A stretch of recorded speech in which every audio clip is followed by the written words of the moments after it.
"Who is your father, little angel?" he asked the girl. "He never met him," she replied. Micah Okoro was a man who had everything. The youngest billionaire in the country. And today, he was about to close the biggest deal of his life. But his entire world was about to flip upside down. Hey, if you love stories that hit you right in the heart, hit that subscribe button right now to Story Versa, so you never miss what happens next. He was driving through a small village with his team, scouting land for a luxury resort. His black SUV rolled slowly past the market, dust rising in the air. Then he saw her. A little girl, no older than 6, standing barefoot beside the road, in a faded school uniform. Her tiny hands held out a tray of roasted yams. Her face was tired, but she stood with pride. Something about her made him look twice. Then his eyes locked on her necklace. His heart stopped. It wasn't just any necklace. It was his. A silver chain, with a carved lion pendant. Custom made. One he gave away 7 years ago, to a woman he barely remembered. Pause for a second, imagine seeing your own past staring back at you through a child's eyes. He stepped out of the car slowly. People stared. Micah didn't care. He walked up to the girl. "What's your name?" he asked gently. She looked up with wide brown eyes. "Hope." His voice shook. "Where did you get that necklace?" She looked down, touching the pendant. "My mama gave it to me," she said, almost in a whisper. He knelt down. "Where's your father?" She blinked. "I've never met him." Micah froze. Then she added, "Mama is very sick, so I sell yams after school." Micah Okoro had closed many deals in his life. But this felt like something he couldn't afford to ignore.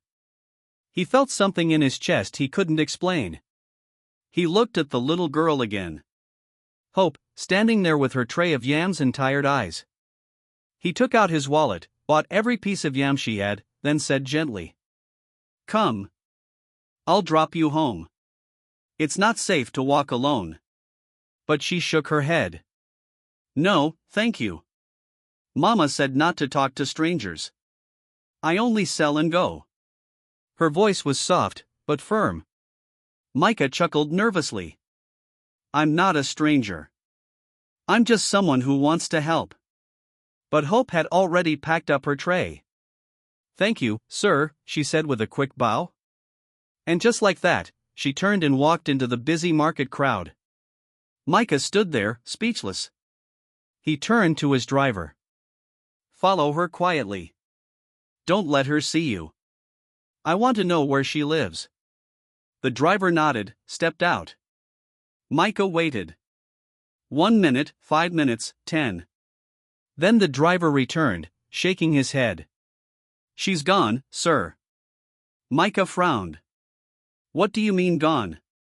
"She turned into an alley near the fabric stalls, and then she vanished. I searched everywhere. She's fast." Micah leaned back in his seat, eyes on the crowd, mind racing. This little girl wasn't just any child. She had disappeared like a shadow, leaving behind nothing but questions, and a necklace that belonged to him. Micah couldn't sleep that night. The image of the little girl in her worn school uniform, the necklace, the missing father, it all haunted him. So the next morning, he returned. But this time, his hands weren't empty. He brought a small bag. Inside were school books, shiny black shoes, a teddy bear, a lunchbox, and 2 reading storybooks. He found Hope at the same spot, balancing her tray of yams like always. When she saw him, her eyes narrowed. "You came back." "I told you," he smiled. "I'm not a bad man." He gently placed the bag in front of her. "What is this?" she asked, suspicious. "Open it," he said softly. She peeked inside and gasped. Books, shoes, a teddy bear, everything shiny and new. Her guard dropped. "Are these really all for me?" Micah nodded. "Only if you accept them." She looked down, then up at him again. "If you're not bad, I'll take you to see my mama." but no lies. If you lie, I won't talk to you again. He smiled. Deal. They walked quietly through winding paths, until they reached a small broken hut at the edge of the village. The walls were cracked. The roof was patched with rusted tin and old cloth. Hope knocked gently. Mama, someone came. The wooden door creaked open. A tired woman stood there, skin pale from fever, eyes half shut, until they locked with Micah's. She froze. He stared back. Something flickered in her eyes. Something from another lifetime. The woman at the door didn't speak. Her hand trembled as she held on to the wooden frame. Her breath quickened. Fever or fear? Micah couldn't tell. He stepped forward slowly. You must be her mother. I'm Micah. She cut him off with a single word. Grace. He blinked. Excuse me? My name is Grace, she said, her voice dry and quiet. Not just her mother. Micah nodded politely, still unsure why she was staring at him like a ghost had walked in. But for Grace, it was no ghost. It was him. 7 years ago, a small city club, music loud, lights low. She was young, happy, dancing alone with laughter in her chest. He stood by the bar in a sharp black suit, watching her with quiet fire in his eyes. They talked, they drank, they danced until the music stopped. In the privacy of a small hotel room, he gave her a necklace, a silver chain with a lion pendant. For the strongest girl I've ever met, he whispered. That night, she gave him her body. By morning, he was gone. No note, no number, no name, just silence, and a necklace. Back to present. Grace stared at him now, her voice shaking. You don't remember, do you? Micah's brows furrowed. He scanned her face. I'm sorry, have we met before? Grace held in a bitter laugh. You really don't remember. But she remembered everything. And now, so would he. Subscribe to Storyversa right now, because this story is about to explode. Micah sat on a small wooden stool inside the tiny room. The air smelled of herbs, smoke, and sickness. Hope poured water into a cup, placed it beside her mother's mat. Mama, drink. You're sweating again. Micah watched quietly. Then he turned to Grace. How did your daughter get that necklace? He asked, softly but firmly. Grace looked up, her lips dry. She paused for a second, then said, I found it on the street outside the market. Micah leaned forward, locking eyes with her. That's not true, he said. That piece was custom made. Only one exists. I gave it to someone years ago. Grace looked away. Maybe I was lucky. Things get lost all the time. Her hands trembled slightly. Micah could see it. She was hiding something. But then she started coughing, a deep, painful sound that came from her chest. Hope rushed to her side, rubbing her back. Mama, please rest. Micah stood, pulled out a thick envelope from his jacket. There's money in here for medicine, for food. Take it. Grace pushed it away. I don't need your charity. He frowned. It's not charity. She looked up, her voice sharp, despite her weak body. You don't get to walk back in and fix things with cash. Keep it. Micah didn't say another word. But inside, he felt it. The weight of something unfinished. This woman was hiding a truth, and he wasn't going to leave until he found it. Micah came back the next day, and the next, and the day after that. Every afternoon after her school ended. Hope would find him waiting near the Yams stand, with a smile, a storybook, or a snack. At first she was shy, but soon they were laughing together like old friends. She showed him her notebooks. He helped her with homework. Why is English so hard? She groaned one day. Even rich people struggle with it, he joked, making her laugh. Sometimes they just sat quietly. She would eat roasted maize, and he would watch the village life pass by, something he hadn't done in years. In those moments, Micah felt something strange in his chest. Not pride, not power, peace. Real peace. The kind no mansion or deal had ever given him. But peace doesn't come without cost. One afternoon, his assistant pulled him aside, whispering sharply, "Sir, this is the third meeting you've missed." "I'm handling something important," Micah said calmly. "Sir, the board is worried. The media noticed you in the slums again. Investors are asking questions."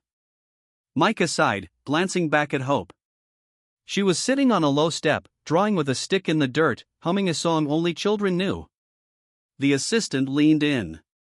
"Whatever this is, it's not just business anymore, is it?" Micah didn't answer, because deep down, he already knew. This little girl was pulling him away from his empire, and he was letting her. Micah sat on the balcony of his grand mansion, the city lights glowing behind him, a glass of wine in his hand, a silk robe on his back, a perfect life by every standard. Across from him sat Tiana. Elegant, stunning, the kind of woman everyone expected him to marry. They were flipping through wedding catalogs. "This one's nice," Tiana said, showing him a photo of a beach ceremony. "Simple, but classy." Micah nodded slowly, but his eyes weren't on the pictures. His mind wasn't even in the room. It was back in the village, with a small girl drawing in the dirt, with a woman who coughed too much and hid pain behind her silence. Tiana placed her hand on his. "Micah, you're not here. Talk to me. What's going on?" He forced a small smile. "Just work. A lot's happening this week." She looked at him for a moment, then nodded. Not convinced, but tired of asking. Later that night, Micah walked into his room, opened his drawer. Inside was a small worn toy lion. Hope had given it to him that morning. "For when you're sad," she said. He held it in his palm now, staring at it like it was made of gold. Then he carefully placed it back, shut the drawer. He climbed into bed beside Tiana, but his heart, it was already somewhere else. Rain poured from the sky like it had a story to tell. Micah stepped out of his car, holding an umbrella. The dirt roads had turned to mud. The village looked quieter than usual. The kind of quiet that carries heavy secrets. He walked toward Grace's hut. He had brought food, medicine, and a small math book Hope had been struggling with. As he reached the front door, he heard her voice inside, soft but clear. "I don't think Micah remembers anything," Grace said, her tone laced with emotion. "But he keeps coming. He brings her gifts. He talks to her like she's already his." Micah stopped. He didn't knock. He just stood there, the rain hitting his umbrella hard, heart pounding harder. There was a pause on the other end of the phone.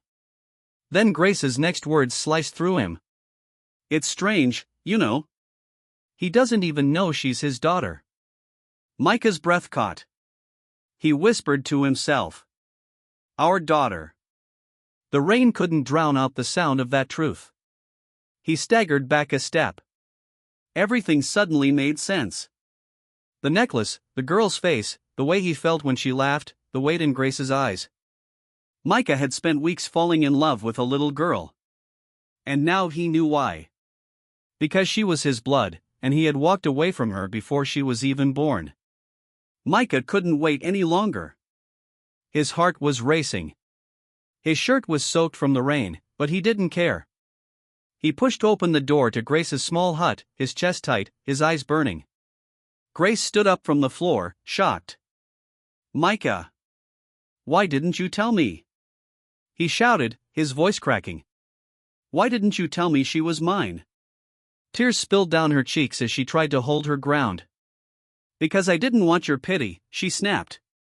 "Because you left me once without a word. I thought you'd vanish again. I thought if I told you, you'd come for her and leave again. I didn't know." Micah whispered. "I didn't know I had a daughter, but now I do. And I feel it in my soul." He dropped to one knee, not caring that the floor was wet, or that Hope was peeking from behind the curtain with wide, silent eyes. I love her.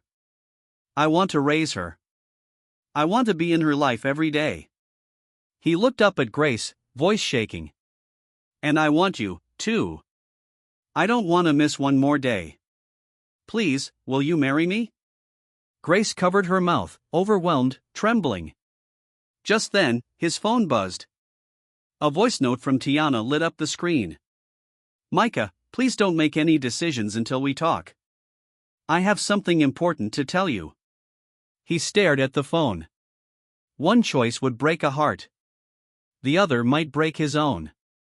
Micah didn't say a word for a long moment. He looked at Grace, the woman who once gave him her heart. Then he turned slowly, and saw her.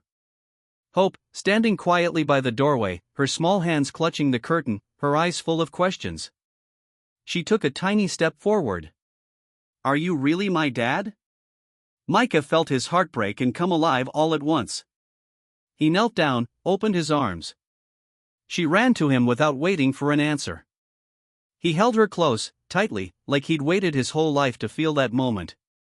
Yes, my star, he whispered into her hair. And I will never leave you again.